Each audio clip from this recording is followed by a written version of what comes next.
We're here at Ballinrobe Racecourse, the only racecourse in Mayo and one of the most picturesque and well known in the country. It's the eve of another season, the 2014 racing calendar about to get underway here.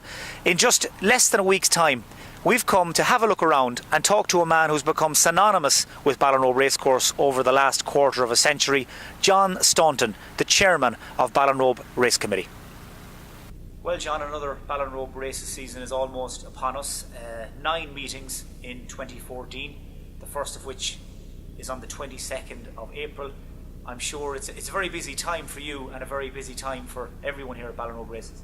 Oh, absolutely. Like, I've been working now for the last 6 weeks getting things ready for the first day's racing. It's a huge amount of work involved out on the track and around the course and getting the facilities ready. I mean, there's painting, there's putting up railings, they're putting up jumps. There's a massive amount of work that people wouldn't even be aware of, because when the season ends you have to put away a lot of stuff. From the beginning of the season you have to put it all out again, get everything ready, get your track ready, get it cut, make sure it's in order. And exciting times for Ballinrobe Racecourse. A new sponsor on board, a McHale Day on the 27th of May. And of course that will bring with it extra profile, more of the spotlight, and it just shows, I suppose, how Ballinrobe Racecourse is now at the cutting edge of racing here in Ireland. Oh yeah, it's a huge achievement for us to have this sponsorship. This year we will have the biggest amount of prize money ever by a long shot. We have those McHale Days now in May. There'll be two £30,000 races, which is massive for Ballinrobe. And we are delighted to have them on board. They're a great company, they're a local company, and they have a huge export business. And for you, on a personal level, a quarter of a century now as chairman of the Ballinrobe Race Committee, you've seen some incredible developments during your time and during your tenure. Well, as I say, time flies, and there's no question about it. To me, it only seems like yesterday, really. You know, it's unbelievable. I remember I agreed initially. I was pressurised a bit from committee members, and I said, okay, for a very short term I'll take it on. So that short term has kind of been extended, and here we are today, and certainly over that period of time a lot of things have happened. Ballinrobe, Mayo's only racecourse. In your own words, how important to the local area, how important to the county in general do you think Ballinrobe Racecourse has become over the years since its formation in 1921? I think like from 1921 onwards, things were very quiet in those early days. There was no money around, there wasn't a lot of people going racing. Went through a period where some racecourses were closed, like Tuam, like Mullingar, like Baldoyle. Small racecourses were under threat. But to come to where we are today, I mean, basically all of this started with the new grandstand around 1995.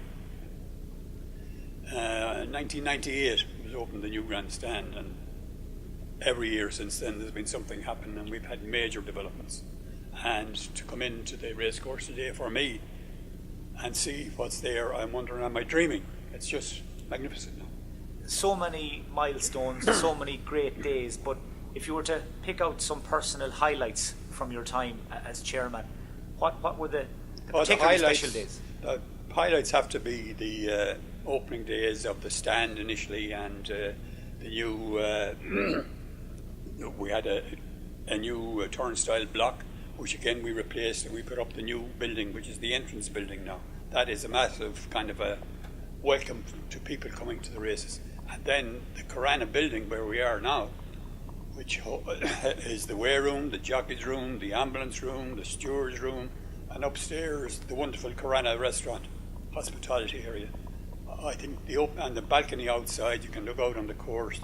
You have all the televisions on race day. You see all the races. You can stay and eat your meal, or you can go out in the balcony and enjoy the atmosphere, the buzz that's always in Ballinrobe. The great and the good of racing as well has come through the gates here over the years, and I suppose none bigger than Lester Piggott. And I know there's a story behind the visit of Lester Piggott to Ballinrobe races, but that, for everybody involved, I think will live long in the memory. Well, that was huge. That was unbelievable. Like, we're a small course in the west of Ireland, to have Lester Piggott, the king of jockeys, the king of racing in the UK and in Europe really, to have him come here and ride a race was unbelievable.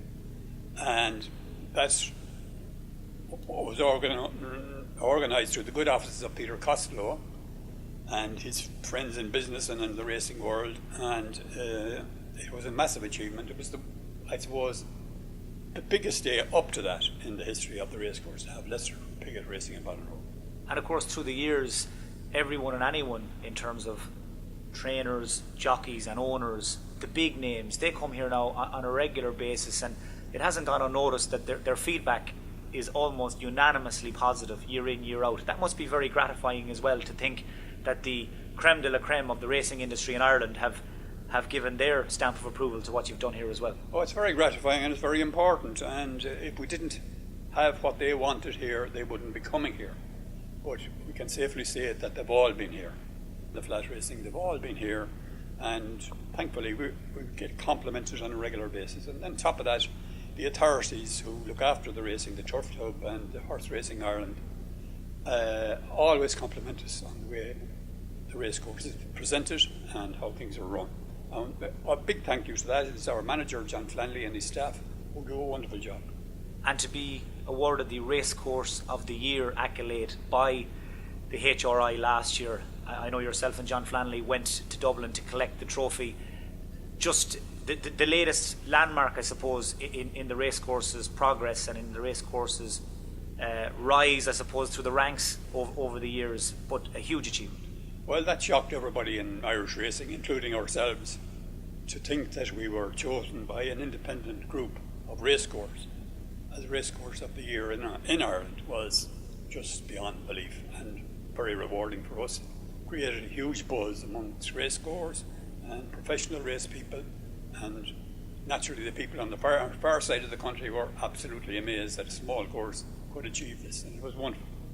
And finally, as we stand on the brink of another season, 9 meetings, as I said, the first meeting on the 22nd of April here in the heart of South Mayo.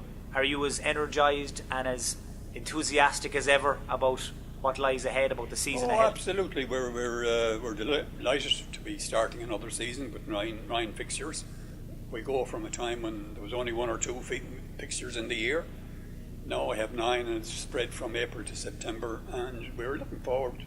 If we get the summer we got last year, we'd be delighted, because we have a very loyal band of supporters and racecourse who come here. They enjoy the atmosphere, they enjoy the crack. They say there's nowhere like Ballinrobe for a good buzz. So hopefully that's given you a flavour of Ballinrobe's past, present and their hopes for the future. And just to recap, 9 race meetings here at Ballinrobe Racecourse again in 2014. 8 of them will be evening meetings, with the first getting underway on Tuesday the 22nd of April. For the Mayo News in Ballinrobe, this is Mike Finnerty.